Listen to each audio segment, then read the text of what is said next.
Hey there, this is Eugene. I want to do a quick video on kind of the history of the Yellow Vest movement based on my interpretation. Again, I'm not French, I don't speak French, so a lot of the information I get is pretty much translated in secondhand, so I probably have a lot of misinformation from it, but I don't believe it's entirely bullshit. And based on my English speaking groups, I do seem to have a very peculiar view on this that does seem profoundly obvious to me, but not necessarily to everyone else, meaning that I might may convince them if I make an argument, or probably won't, depending on the person, but this is not a sort of point of view I see anyone else holding. And put the relationship between what is happening to New York and California, which it is spoken more about, and kind of repeating what other people have figured out. The cause is why a lot of the billionaires, and companies are leaving the states, which is pretty much high taxes, more or less. They're leaving the state, and that's causing all the problems because the tax revenues leaving the state, and they're having problems pretty much operating. So before I go on explaining that, it is kind of an anti-democratic statement when I eventually conclude, in the sense that you get a large portion of the population that they want a specific policy in place. The policy that they want is given to them, so they enact the policy that the majority want, but the policy does not have the results that they expected. They had an imaginary cause and effect.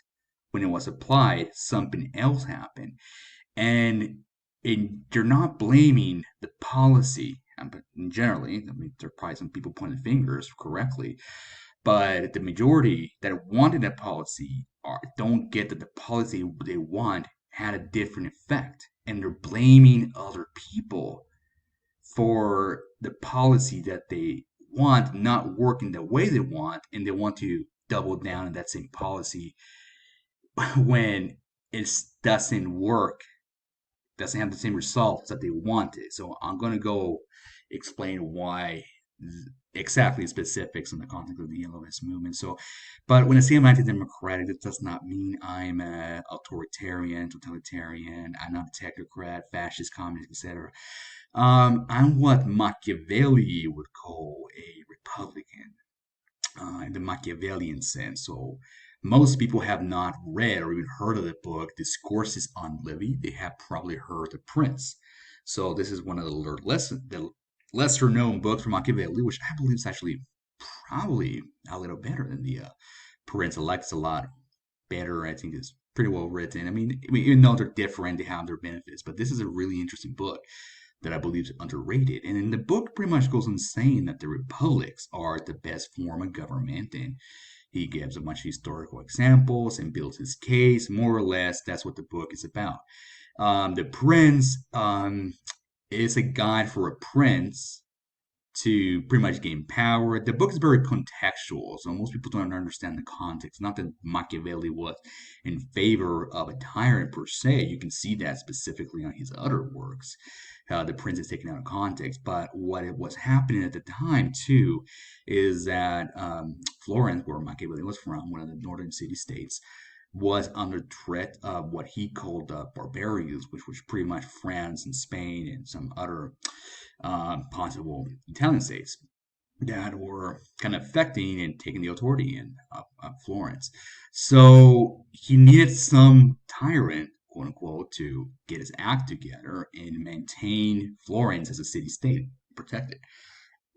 But even in the Prince, you can see the advice he gives the Prince. And what is the advice he gives the Prince? He gives examples like that of Romulus and the founding of Rome, was a republic specifically. He mentioned how the republics are the best form of government. And if the prince wants to have a long lasting legacy, he needs to establish a republic. So he's convincing the prince for a republic form of government. Most people seem to miss that point. I mean, again, there are some examples that don't necessarily show that, but he does point a lot of examples throughout the point about it. So anyhow, what do I mean by republic and what do I mean by democracy? So democracy usually has this feel good um, sort of feeling to it that doesn't necessarily mean much other than it's good versus something bad. Fascism, you can even see the George Orwell wrote a paper, something to do with like his, what's the paper? Something that was English, yeah, on good writing or something like that, where he explains in the 1950s where that the word fascism, even by then, became meaningless, only to mean something bad. And most people using the word fascism, they don't use it correctly. They don't understand the economic, for example, model that fascism was about.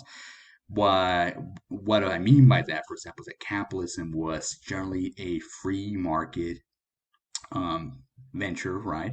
There are some laws to protect the customers and certain practices that the companies have to go about, but pretty much the company and the owner, they can decide what to produce, for how much, to sell it for, who to hire, who to fire, etc. Right? So they have pretty much almost complete control of the business, other than some law to protect society from potential bad practices that could hurt society. More or less, that's pretty much what it is.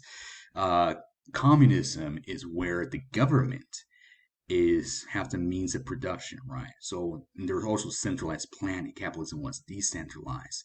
Every company do their own thing, while communism you have a central planner. Um, and the means of production are owned by the government, more or less. Fascism, which is what some very few people even talk about this. It's not a mainstream thing, but if you read history books, for example, and so on, you can see about how they're talking about the people at the time around the world, how Machiavelli, not sorry, Mussolini, he has a positive impact on the economy. And there was this term called he makes the trains run in time. Of course, it didn't last very long, but the argument was for this that the economy under the fascism was more effective, and there were two reasons for this. So pretty much they claim that there was a lot of waste with capitalism that happened, and some mismanagement, and the government could see, for example, patterns at a macro scale and tell them, all right, everyone has to behave a certain way so we can get a certain result. Something similar to this would be with global warming, right? So if all the companies stop using fossil fuels or reduce it, the argument goes, the environment's going to be better off. Therefore, the government's going to enact policies to make sure this happens. And again, there are different levels of uh, how this has gone about, and obviously there's people fighting in for it, etc. So I'm not going to go into details on that, but the other aspect was also that fascism could have the government make companies work for a moral good, which is kind of also ironically kind of being popular in the liberal democracies like the West, right? So um, they talk about this what's the term, like social value of companies. So a lot of companies are doing this by themselves and they use it for PR purposes. Our companies helping the world and planting trees or stuff like that, or our company help reduce trees, so buy our product or stuff like that, right? So, but specifically, what fascism would do is they could tell the company what to produce, which the Americans can do, like say to emergencies, for example, or during a war, tell the factories stop making cars and start making tanks, for example, stuff like that. But the fashion would do this at any time.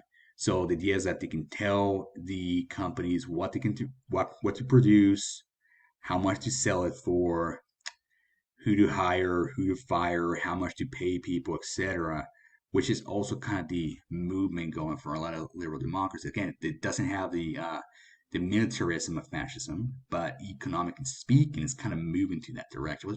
Most people, again, most people hear this, if they haven't read the same sources I have read, and say, well, it's bullshit, blah blah blah. My social sociology professor didn't agree with you, so you're wrong, stuff like that. But it's just one way to, out of many to view it, right? So the point being is that there is a difference between republics and democracies. Like most people are not going to see this. When I was in college, I had a German history professor. He escaped the east side of Berlin when he was a kid, apparently, and he was making the argument that republics and democracies were the exact same thing. I still remember his making that argument, and I asked the guy, "Well, professor, have you read the Plato's Republic?"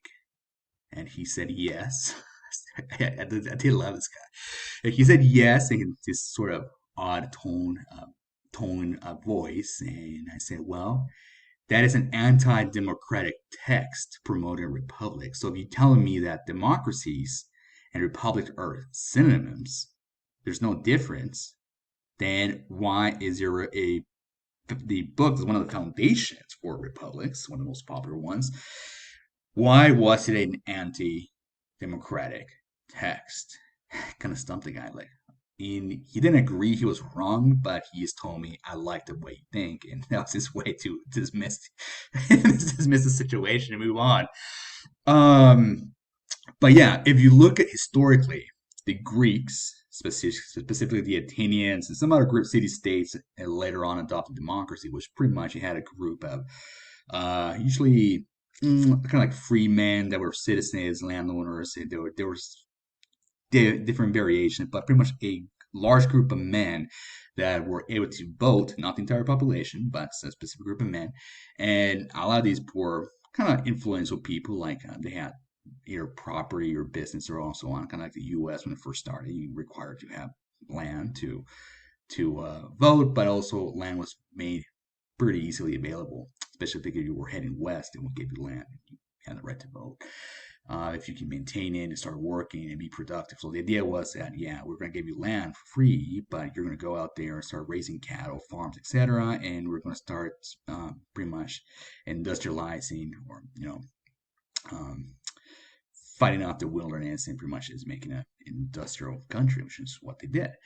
But a republic is somewhat different. So what happened was in a democracy, pretty much a large group of people make decisions, and the problem was that they eventually ended up in chaos.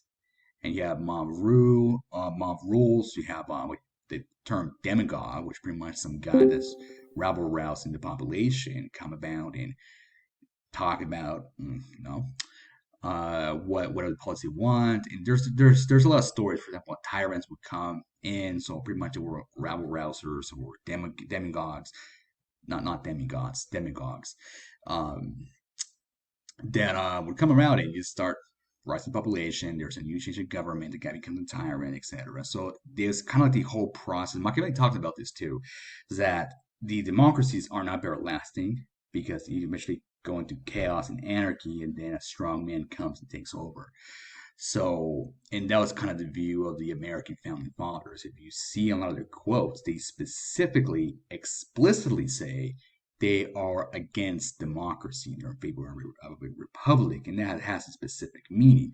So, a republic was created by the Athenians, for example, Plato, right, as a solution to the problem of democracy, while at the same time maintaining the freedom and ideals of a democracy, and but not submitting to mob rule, where a large group of people that are not very well informed, they get together and the passion steer them and have some stupid idea, they make some stupid policies and they carry it out, and eventually this becomes a blame game and the whole thing collapses, right? So the republic was a way to keep freedom but avoid that collapse. So what specifically is a republic? A republic is, more or less, this is my interpretation, some people would disagree, but you have a rule of law that yeah, these are the laws. So if someone commits a crime, these are the laws. You might have a judge which is going to interpret the situation in the context and apply certain wiggle room to increase or decrease the amount of punishment that the person gets, more or less, but if any. But yeah, so you have a rule of law. You can't just get a large group of people and say, I vote for this to happen to the person because that's what I want to vote for, and that's what happens to the person. The person in place also has protections and has rights. A very particular thing that the Greeks had a benefit in their society, specifically this translated to war. You can read books like, for example, Harvey Mansfield on this, and others, is that you have private property protection, for example. So the Persians would go to war and they're literally carrying gold and silver within their armor because they cannot leave it at home. There's no safe place to do it. There's no law to protect it. There's no manual, etc. And the Greeks did have private property protection, etc. So they could go to war and be fairly certain that when they come back, their private property was going to be there, right? They're not going to leave their farms and find someone else there and like, okay, well, this is my farm. Oh, no, I sat down here. It's mine now. That's not going to be an issue, right? So yeah. So you had the private rights, and for example, Circe's or the Persians, they could kill anyone they wanted for whatever reason. The Greeks were fairly certain that the leaders, their commanders, even the Spartans were the kings, they couldn't just kill them if they wanted to. They had rights. So it's one of the reasons why the Greeks also, when you read like Xenophon and others like Thucydides, and how the Greeks would argue with their officers for what is the best plan of action, and they were fairly certain that they're not going to be reprimanded for speaking up, especially no, they're not going to get any death penalties or so on because they have rights as Greek citizens. So that was a very key issue for republics. And you have a representative government would be the last point, meaning that you don't have the population directly voting for something, but they vote for a representative, and the representative is supposed to be more educated, or I don't know, maybe smarter than the average person. Um, it's more in tune with what the situation is, because you can study something from abroad, but you're not going to really understand it unless you're in a certain situation, right? So you can, for example, you can study business, but unless you actually start a business and start running it, it's not going to be the same. Or for example, sales. Like you can read a sales book, but if you've never done sales, you're not going to really understand what the hell is required. There's this tacit understanding, and there's these things that the book's not going to cover, etc. So the idea was you vote for someone to go there and represent you, and this person has your best interests as a group, as for to carry out what is best for the population, and that's basically the gist. So the idea was that these persons that were elected were not going to fall into mob rule, and the mob would um, pretty much have the judgment to understand that this person is looking for their best interest. The common people that are not in the government don't understand all the details, and they're trying their best to carry out the situation that benefits everyone. That was a very American way to do it too. So that's a republic versus the majority wants something, they carry it out, and it happens. Which if you read like this history of Athens, there were like a lot of generals that were killed, etc. For people who voted for them to kill. Socrates was voted to be killed, and so on. So that was kind of a way to avoid it. You cannot use a vote for someone to be killed because the majority won, so you get to die. Anyhow, so I'm a Republican in the Machiavellian sense. So again, that's the very long introduction to why I'm anti-democratic. Like the same way Machiavelli, the same way Plato was anti-democratic. The Roman Republic was literally created with the help of Athenians who had gone through democracy, and they instituted a republic that was going to give the Romans freedom, but not the hassle or the dangers of a democracy. The same thing was the founding fathers, which based the American republic largely on the Roman republic. Um, So the Yellow Vest movement. So essentially what this was is that you have a group of French people that voted for certain policies or that they wanted certain policies. And the policies that the majority wanted were put into place, but it did not have the results that they expected. And now they're pissed off, not necessarily at their decision, but that the results of their policy is not working the way they want it. Macron is trying to fix the situation, and they're pissed off that they're not that he's changing policies. They want the original ones to be in place, and work in a magical way they want. So what do I mean by this? So originally, a few years before Macron, you had an incredible amount of millionaires that just left France. So what this pretty much was is that they increased the taxes on the rich, and in Europe with the European Union, they have free travel. There are parts in Belgium or Switzerland that speak French. Mhm. So the kids move to those French cities and they still have their French culture, pretty much ethnic French people living there, and they don't have to be wiped out of their wealth by the French government. So this is sort of what happened and around 2017. And in 2018 or so, and around when Macron, between that time period when Macron got into power, what happened with the Yellow Vest is that they got pissed off, and there was this one catalyst, which was the higher cost of fuel prices. So if you see here, the movement was initially motivated by rising fuel prices and high cost of living. So that was kind of like the what the Americans would say, the straw that broke the camel's back. So they were pissed off that essentially what's happening is that French has a lot of social services provided by the government, like healthcare and some other stuff like that. And the social services have been decreased, so they have less of these, or they're less effective than the ones that remain. While at the same time, the common people have had their taxes increased, and at the same time, the corporate and taxing the rich were reduced by Macron. And this just pissed him off. So the idea was like, how dare you take away my benefits? How dare you increase my taxes?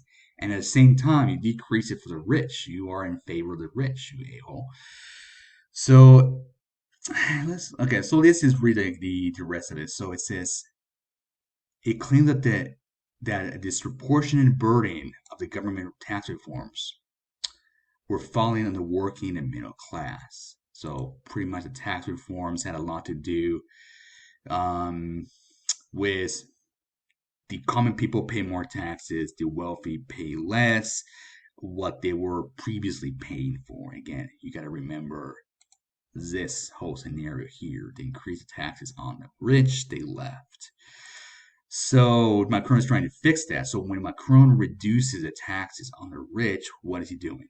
He's trying to get the rich to come back to France and get the revenue which the country has lost. When Macron reduces the taxes on the companies, what is he doing? He's trying to make the companies more competitive on a global market. All right? You're competing within the EU and abroad of multinational corporations. Um, and these people are pissed off that they're not having other people pay for the services they're consuming. Like, oh, I have to pay for it. F you.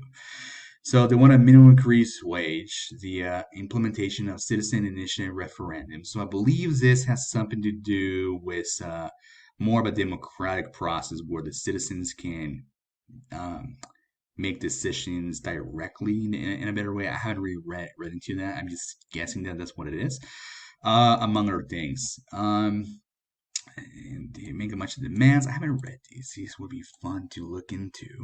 And went viral and on social media, became a de facto structure basis in the movement, covering a wide range of elected topics, mostly related to democracy, social, and fiscal justice. So I love how they put this social and fiscal justice, and pretty much it's kind of like a traditional thing that they want anyone that wants to take money. If you looking about like the U.S. or Europe, etc., they want to justify being money being taken away from someone else, being given to them. In this case, a lot of social services, etc.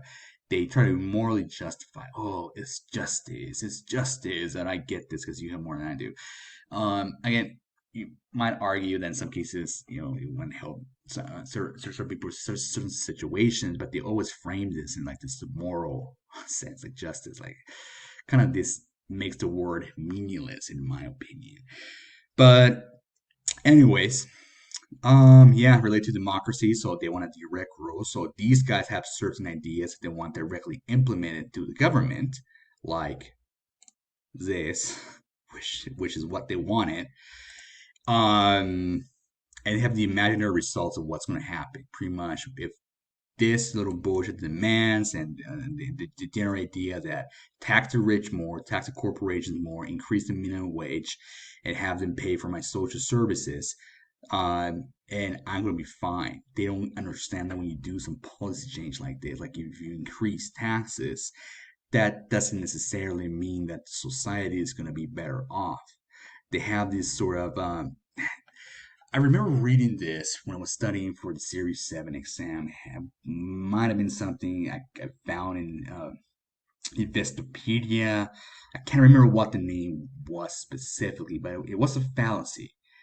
Some type of fallacy that's specific for investors or in the financial sector. And the idea is that if you change something and government policy, for example, you have the assumption that everything else is going to be the same and it's not going to change towards that new policy that was created. For example, was taxes. If you increase taxes, I mean, it might have little to no effect. It might improve the economy if you're investing it properly. Like a lot of Asian countries, they don't just give out the money away for social services. What they do, they invest in infrastructure for like what China's doing. They get money and they heavily invested to help their companies do better, as opposed to what these guys are pissed off, and a lot of people in the US, all those evil multinationals, they have too much money. Jeff Bezos has too much money, take away his tax breaks. A lot of tax breaks from Jeff Bezos are due to research and development. So you have a situation where Jeff Bezos in the US, you have a lot of people being pissed off that he's successful. And the research and development is moving on to cloud computing. You got like AWS and stuff. It's incredible for the tech companies, etc. And this is a serious competitive advantage to the U.S., the country as a whole. But people want to take that away because he has too much money. He lives in a mansion. And he has a Josh, big boat. Mispronouncing that term, the word. Um, while the Chinese government is helping their companies in whatever way to do it. And that's one of the big reasons why the Asian economy is skyrocketed up. It has to do a lot with how they take the tax money and reinvest it into their societies to make their businesses work better and generate more revenue. If you can study how these whole planning of the infrastructure between China is all tailored for easy access of resources from around the world to come into China or other parts of China. It's a pretty big country. Come into the cities, get into the factories, they have access to it, and produce products and have those products being taken out of China to the rest of the world. The US doesn't do that. Europe doesn't do that. They take the money. What victim group is crying out the most and give to them, or even foreigners? The foreign aid the West gives out is incredible. With China, what they do, they give out a lot of loans. And like with Africa, they're rebuilding Africa, and it's kind of a win-win situation. Again, there's some problems and not perfect, but pretty much what they're doing, they have a lot of African cities, which rural areas, they don't know how to get the investment and the infrastructure going. And a lot of it requires expertise that these countries never had. So what happens that what China comes in, has the money, has the expertise, helps them build the cities, shows them how to do it, and now these regions are become economically sustainable, and it's a win-win. Now the African cities or regions have a working economy, and China benefits because that working economy is also having a lot of the wealth going back into China. So it's a win-win situation there. Again, there's some problems into it. It's just broad generalization, but that's more or less the system. Like they China takes their money, finds way to make more money. The U.S. does the exact opposite. They they're pissed off at successful people in Europe, the West, and they just try to my quality, and just destroy the productive sector, and then bitch that the economy is going down. Because one of the things we're going to see, like down here, if you look at the economic referendum, which I read really quickly, is that they're pissed off at the wages in France going down as a whole. So we go ahead and read this. So it says the protesters claim that the fuel tax is intended to finance tax cuts for the big businesses. So yeah, the big businesses have a tax cut, and the people are paying for their own services. Which some of the critics, blah blah blah, claim that the spending should be cut instead. So I believe what this means here is the spending is the government spending, which translates to a lot of the services the government provides, like healthcare and other stuff like that. Um, Macron said that the goal of the administration's economic reform program is to increase France's competitiveness in the global economy. Yeah, this is something, for example, a lot of countries have been doing. Ireland has been doing it. Canada has lower taxes than what the Trump administration gave them, and they do this so the companies in Canada are competitive. So they're helping their companies, well, like the types in New York and California are making a broad policy to take away as much as possible from the companies and pretty much just bring them down. And a lot of this, I believe, is just envy. This is my interpretation when it came out thinking the U.S. They're just pissed off at the rich people. You have like certain groups which admire entrepreneurs and they want to emulate them, etc. But that seems to be a subculture, and it kind of depends on where you go to. But the general big picture that they're pissed off that Jeff Bezos has money, pissed off that Elon Musk has money, so it's taken away, and they have some more justification, which is what these guys, Yellow Vest, seem to have been doing. Again, this is just my interpretation. I might be wrong. Maybe some French guy can say like, "F you," because this is what really happened. But I'm just reading what I have in front of me.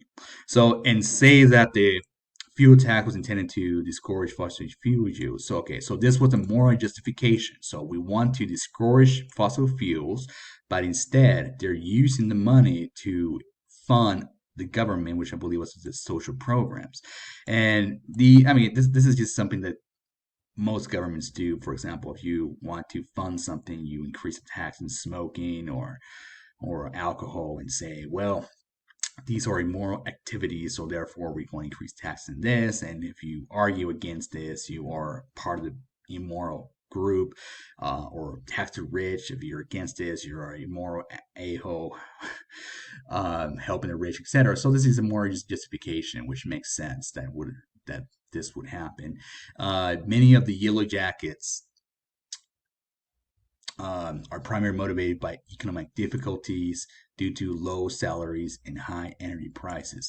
Okay, so this is so goddamn ridiculous. So the high energy prices are happening because of the climate change policies, which these guys eventually say the majority of the Yellow Jacks movements wants to fight climate change. This is a goddamn problem. This is why it's more expensive, bro. But the opposed the forcing working class and the poor to pay for the problem. They yes say caused by multinational corporation. Okay, so yeah, so the global warming. If you make energy can be pretty damn cheap. Oil, coal, liquid natural gas compared to green quote unquote energy, which I believe is just that the word green, and it's just some marketing plot because it does not help plants grow at all. Actually, it's the opposite.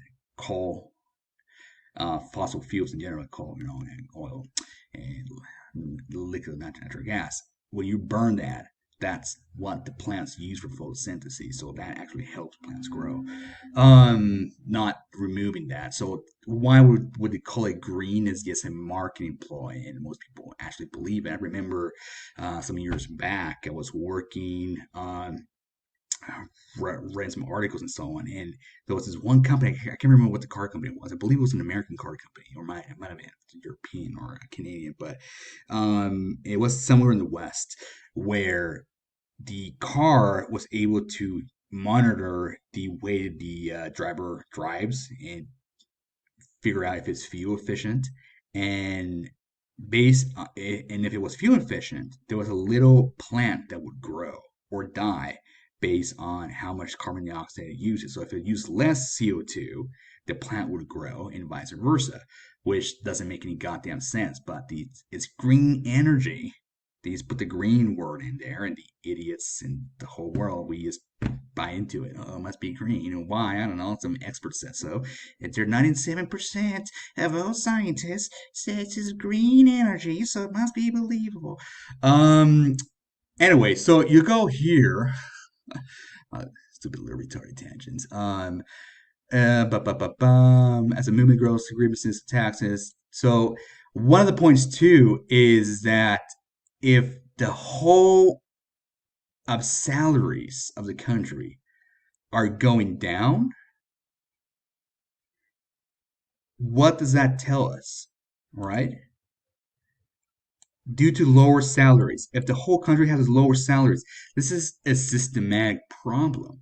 So when Macron says, I'm trying to make companies more competitive, dude, and you're anti corporations, you want the corporations to pay you more money, you want the corporations to pay a bunch of climate change bullshit, which you don't want to pay for, and you kind of separate the corporations from society. First of all, the corporations do two things. They're spitting the carbon dioxide, A, to provide you that salary, you dumbass, and B, the products and services you consume. The only reason the corporation is active in these activities producing CO2 is because of you, the population. They're not on some isolated mountain doing their own thing that doesn't affect you. You are the cause. You're buying and you're working for these corporations. Like you're not separated from them. Um, but that's what they want to do with corporations, not us. Um, yeah. So the corporations are struggling. So you want to increase your taxes, have them pay for your social services, which you don't want to pay for. You don't want taxes to increase. You don't want to pay for your own goddamn social services. You want them to pay for the climate change bullshit. At the same time, you're pissed off that the energy prices are going up. Well, if you want the climate change bullshit to be fought and you're trying to get rid of the cheap energy, what do you expect is going to happen? And yeah, so eventually, this is the goddamn problem.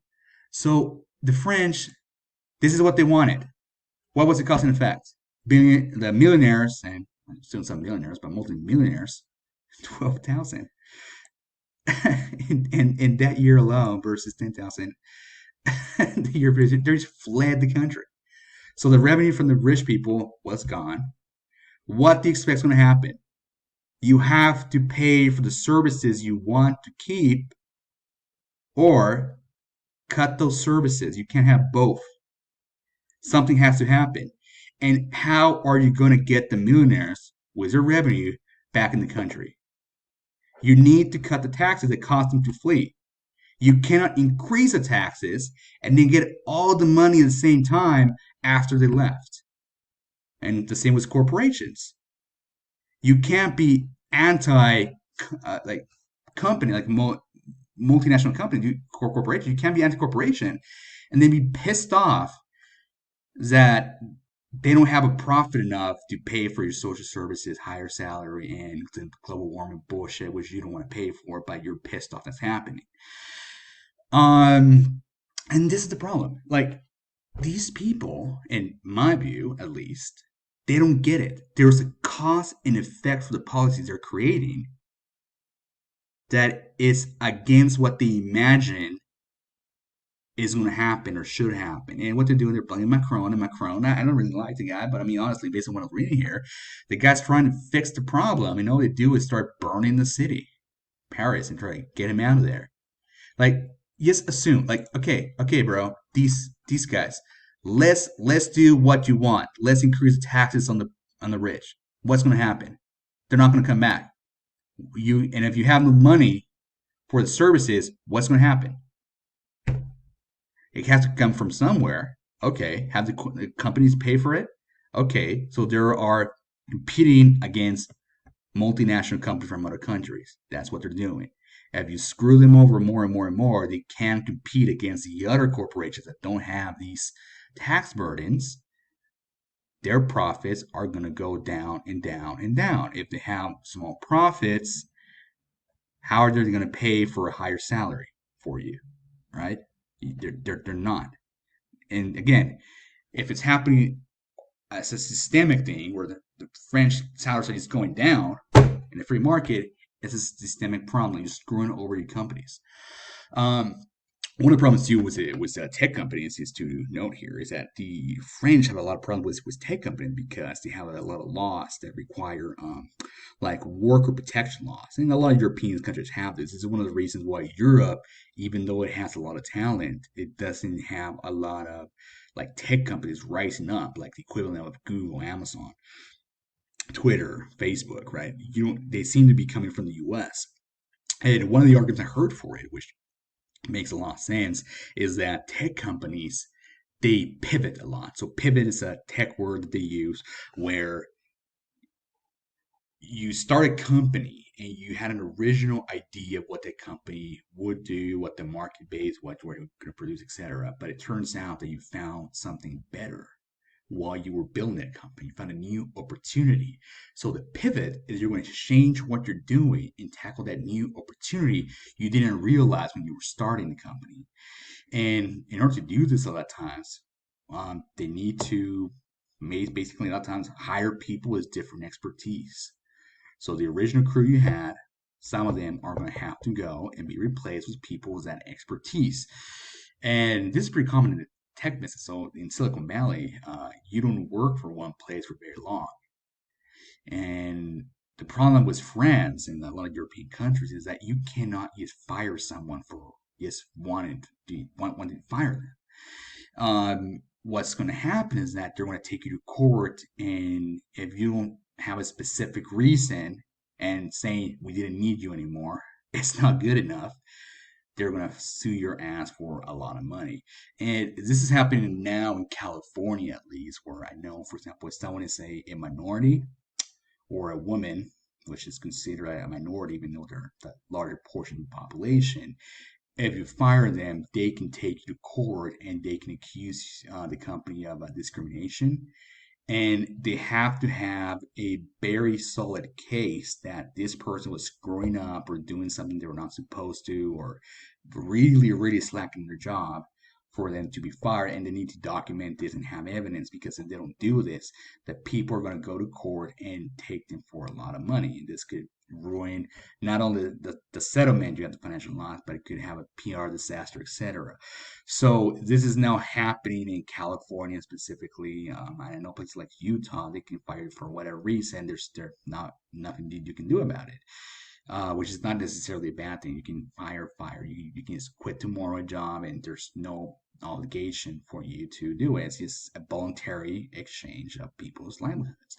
So they can pivot, at least in Europe. And again, and California is not to the point where Europe is, but it's moving towards there. And this is making companies less competitive. So this is one of the big issues too. And what I want to go into, like the millers left, the same thing is happening with New York and California. So we got here pretty much talking about Andrew Cuomo, how the billionaires are just leaving. Wealthy residents should leave Hamptons, tax collectors in New York to move into low states. So there is leaving, and New York right now is having the same problem France had a few years ago, and so is California. they're just leaving the place.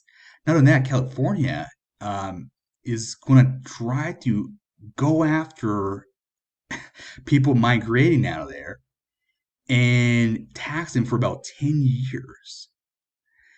It's kind of like a screw you. And a lot of the taxes that are going to be coming out of it is going to be on wealth that's in the other states because they're going bankrupt. So, I don't know. I haven't searched by 10. So pull that out. Da, da, da, da.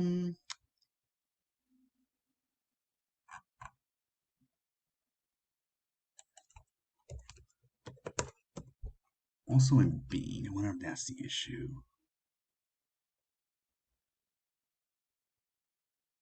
Here it is.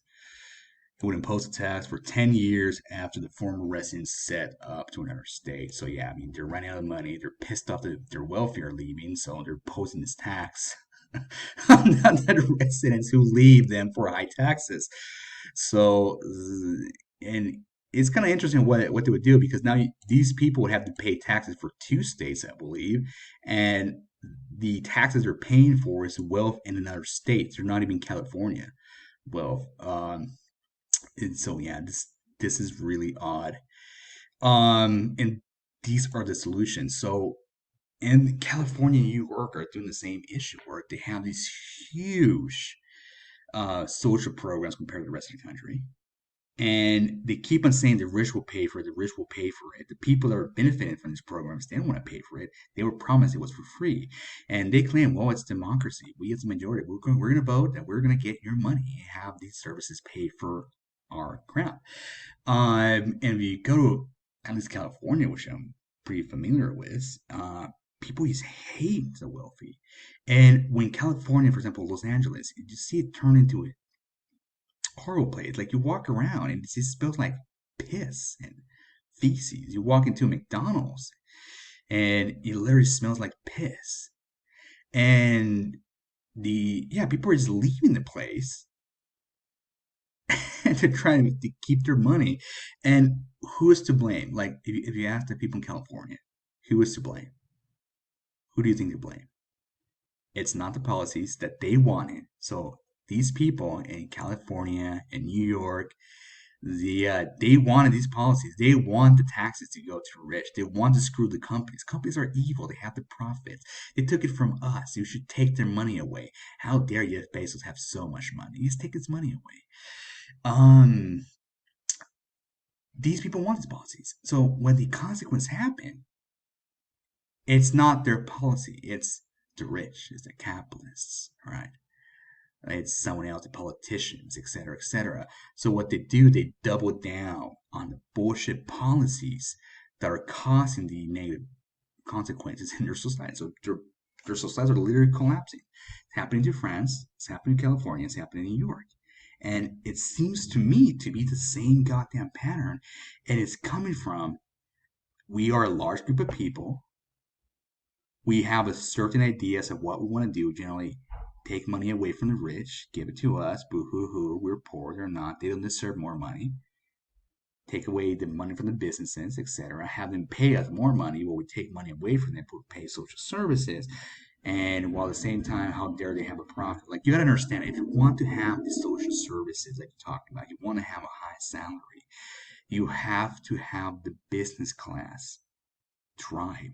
They have to be a surplus generated for them to be able to have a portion taken away and given to you in forms of salary, in forms of social benefits.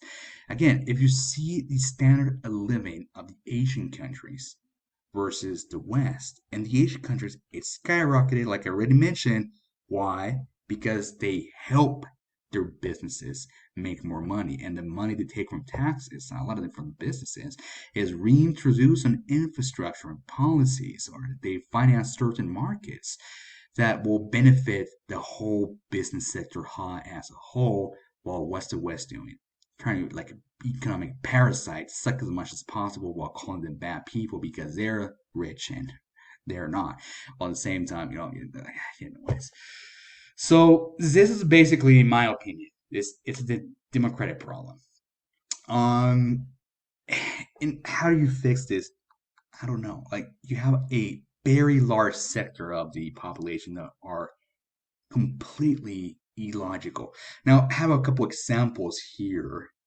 I'm not sure to show them off, but I mean, this is obviously not like a general view, but it kind of shows you like what a lot of the inconsistencies that a lot of people have, but didn't realize they have.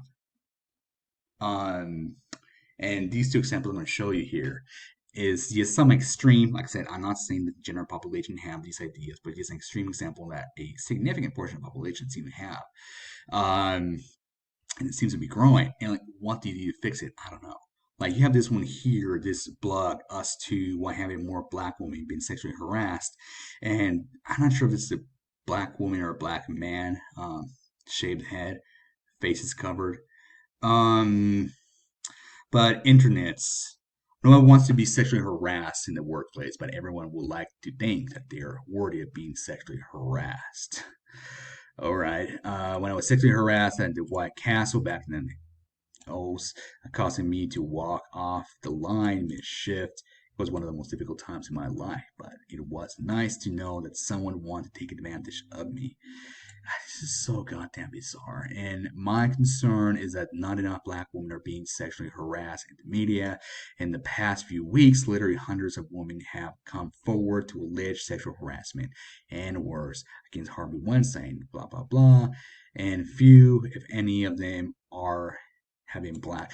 So I'm not going to go through the rest of the article, but pretty much they're complaining about two things. Sexual harassment is bad. I don't want that. At the same time, not being sexually harassed makes me feel bad. So therefore, you're this is a social problem. I'm not even sure what the position is, but you gotta realize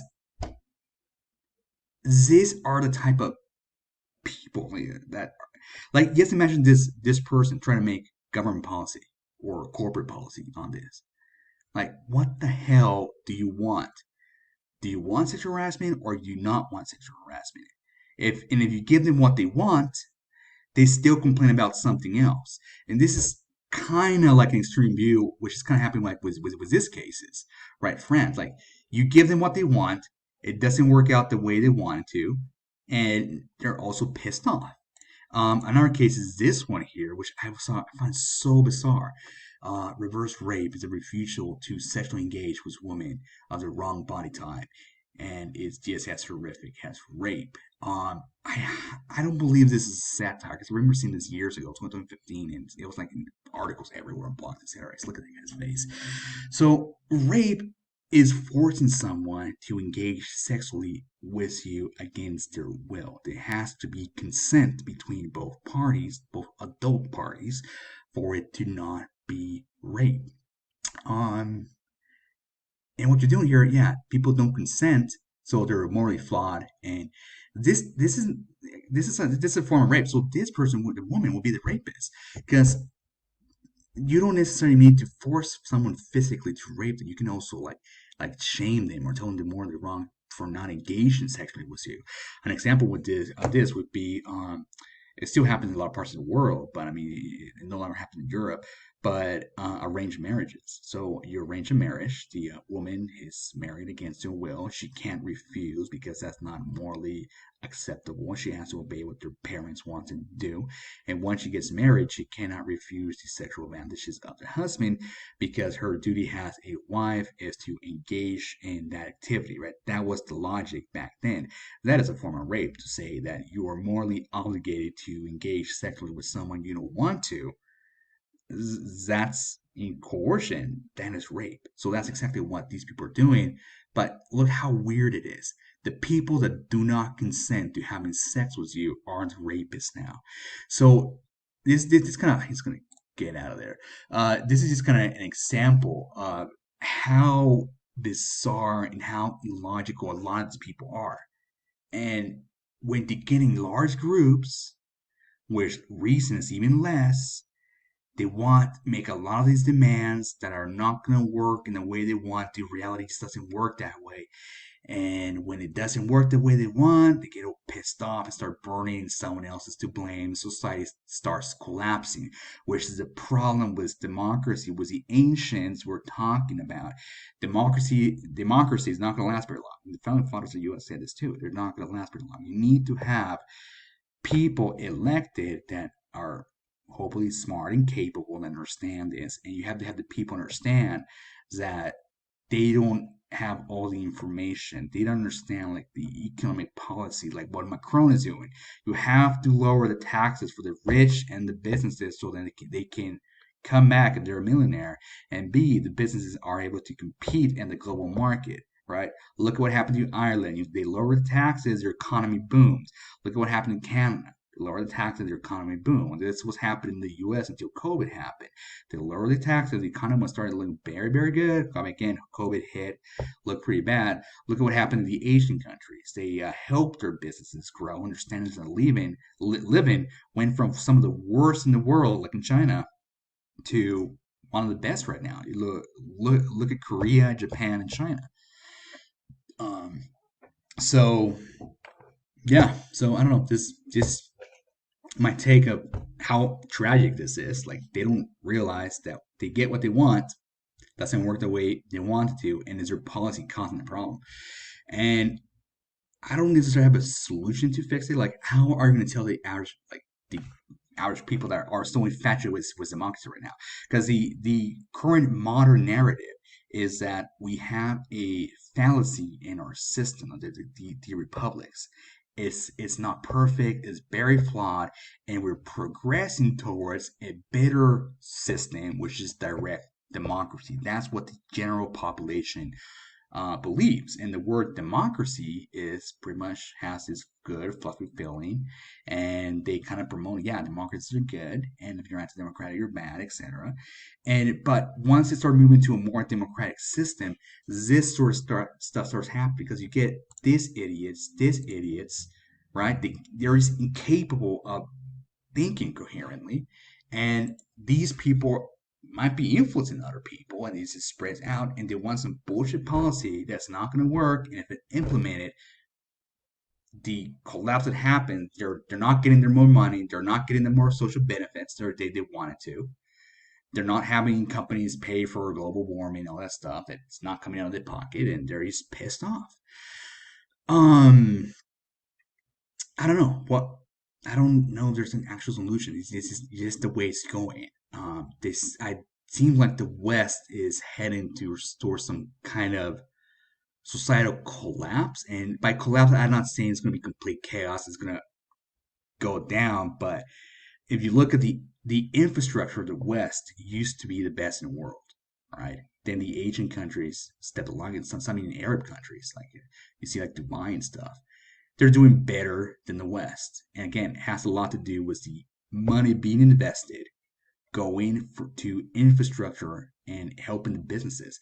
I don't see this happening on the West. What it seems to happen right now, that anti-business, I hate rich people, blah blah blah, bullshit. It's not going to stop, and you're going to get a situation where the West gets buried lower and lower and lower economically, and they are going to be taken over by these other countries, like especially East Asia countries, seem to be the ones outperforming, and possibly some areas are going to have pretty high standard of living. But yeah, the East Asian countries seem to be the top ones. And again, this is pretty much self-inflicted. It was the push towards democracy away from the republic, which would have been, in my opinion, the best form of government. And having all these anti-businesses, I get to decide your money being spent for my benefit, etc. Um, yeah, I don't know. Like in the U.S., at least, you have a lot of pro business still, but you also have a lot of anti business. And yeah, you're probably going to have places like California collapse, New York collapse. The people that don't really understand that was the bullshit policies that they wanted that's causing this collapse, and the bullshit free stuff that they want. I want free healthcare, I want this and that, but I want other people to pay for it. That's, what you should be doing is try to find ways to make society more productive as a whole. There's more for everyone, and there's more wealth for everyone. You have making it more wealthy. You also have the climate change bullshit where they're actually anti-wealth. I remember being in college and having a professor, like a sociologist professor, and he was complaining that the U.S. was 4% of the world's population, but had 25% of all the wealth in the country. We should redistribute that wealth to around the world, and only keep 4%, what would be the equivalent of the world wealth. It's like they just hate themselves so much.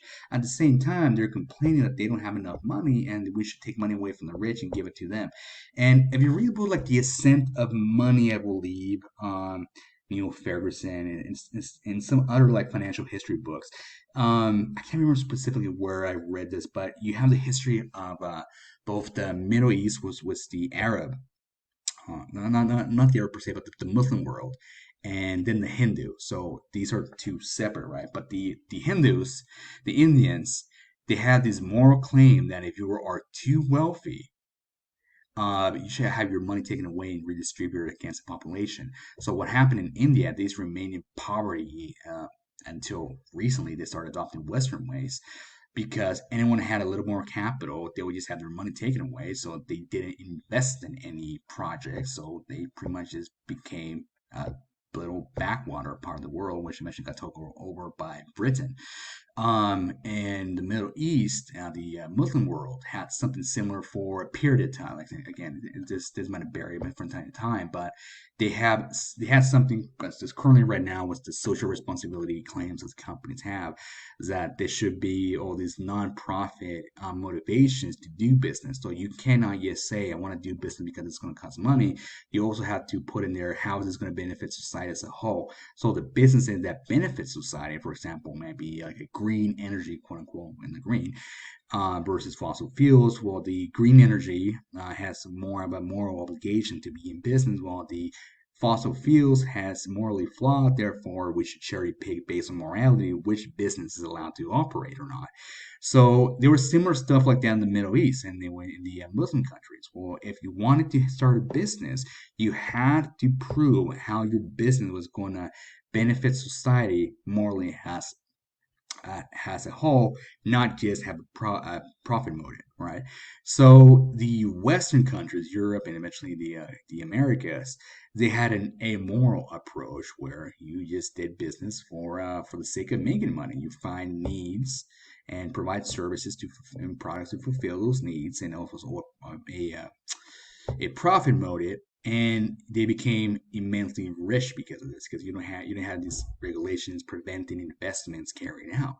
And again, the West is now shifting towards this moralistic bullshit approach of the capitalism, where money has to be taken away from companies to fulfill some moral obligation, not what the East Asians are doing, or have an investment that's going to improve the economy. And if companies want to even operate, they need to be have a moral argument to be able to operate. And they just take their money away, and if there's any profits, and keep it to a bare minimum, and give it out to the workers who are now complaining that their social programs need to be paid by someone else, their salaries need to be increased. Well, how dare the companies have a profit in the first place, et cetera, et cetera. Um, but yeah, I don't know. It seems to be, yeah, it's going to be democracy that's going to cause some major collapse. I mean, again, the by collapse, it might be that it goes down and people get their act together and we move into something better. Like for example, what Trump is doing economically, I mean, he's not started doing everything I would want him to do, but he has kind of the idea of if we're going to be trading with other companies, we cannot have them taking advantage of us, right? So that's one of the things they're doing. If other countries like China is putting tariffs on our products and we're not putting it onto them, why aren't we? We're being screwed over. Like either have China lower the tariffs so we're equal, or we will raise it so we're equal. A lot of people, I don't know if they're intentionally misinterpreted this tariff thing, but they're arguing like Trump is anti-free market because he wants to do this. Well, we don't have a free market at the moment. Well, and how's that even a problem? Like a free market. like how is saying you're not able to increase tariffs as a population, not a free market. Like you don't have a choice. The other guys are doing it. They're not a quote unquote free market. They're not playing the same rules. So you cannot raise it or have them lower it based on some pressure. And he was talking also a lot about infrastructure, which doesn't seem. I believe he had some programs that do help this, but I mean, it doesn't seem like we're doing like any major projects like for infrastructure aside from the wall, which you can argue if it's gonna cause create a economic benefit because one of the arguments for illegal immigration is they come here and they do cost the U.S. billions, like probably like hundreds of billions of dollars per year, and like I said, a lot of people coming in for better or for worse illegally. They don't have a lot of the technical skills that would increase economy for like in tech skills, etc. So you have a lot of legal immigration coming here. We do absorb a lot of the world's talent to come in the U.S. Either via colleges or like work grants, which is pretty beneficial. But at the same time, you have a lot of them where they eventually end up feeding from the system. I've lived with well, anyways, I won't go into that. But yeah, anyways, this is sort of my anti-democratic video flow of consciousness, and yeah, I don't know. It's just you have to become pro-business, and you have to create a wealthy society that has enough access to fund the social programs you want. You cannot just be anti-business, anti-business, anti-business, and the problem's gonna be like the average person, myself included, like a lot of issues. We don't understand what's really happening, like the policies, like what causes what if you have an X policy, how is it going to affect society, economically, etc. Right? Even the experts don't have all the answers, and they're spending their careers studying this stuff. And I mean, you have to have this pro-business attitude. You have to realize that what you believe is going to happen with the policy is not necessarily going to happen. And most of these people, and like they're like pro democracy, etc., they don't get to they don't realize that a lot of their belief systems are probably bullshit. Unless you have jobs like say programming, maybe like engineering, medicine, or you're running like management positions in businesses. There's certain jobs where if you make a decision, you will get feedback that that was a stupid decision and you made a mistake, right? Not all jobs do this. So it seems to me like a lot of people are this pro democracy and they have these incoherent bullshits, or they're really certain about their ideas that they're going to work a certain way, even though there's no argument they can build for it, and there's like no experiences. I mean, they can't make an argument like why increasing taxes on the rich and corporation is going to finally make everything work. They can't do it. So it's more like an emotion during a group, start chanting, etc. It's and I don't believe they're even able to understand a lot of times like logical arguments. But because they're just not used to it, and like a lot of people just don't have the IQ for it. You have to realize like a lot of people have the average IQ is about 100 most in the world, um, and a lot of people have like lower IQ. Again, they're like ranges for example. Like you have like a big chunk around that amount that you got lower, but yeah, I mean, how you cannot you can have the argument like they might have a sense of what they want, so they vote for someone that knows better, and that person will try to fix the economy and make them live better. So that's a good way to have them vote. But once you start saying, all right, you're going to make the direct decisions of the policies, they don't understand it. They don't understand what the cause and effect is. A lot of the people that are talking about if we do this to the economy or this policy, it's going to make everyone better. They can't even understand how accounting works, a basic spreadsheet. Like they couldn't even run it like at Burger King, but somehow they believe that their bullshit idea is going to improve the economy. Like that's one of the problems. But at the same time, you cannot push forward to have a technocrat society, because that can have problems by itself. Because they can even have a lot of stupid ideas, because they're isolated, they're not working day to day.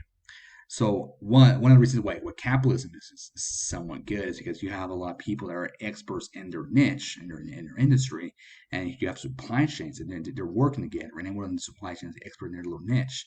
But if you have like centralized planning, which is a lot of problems with the Soviet Union and so on, and even like Mussolini fascism, this is why fascism and communism as an economic model don't really work. Those yeah, they should be discarded for that reason and others. But it's so damn complex, and the individual person does not understand how the or a group how the pieces are moving, especially if they're not working in the industry. And the only way you can have this complex system working is that people working on their specific niche in the supply chain, that they know very well what they're doing, and they interact with the immediate groups that are required and know very well what they're doing. And now you have this complex chain called the economy going about and pretty much working properly. Anyhow, yeah, I'm gonna end this now.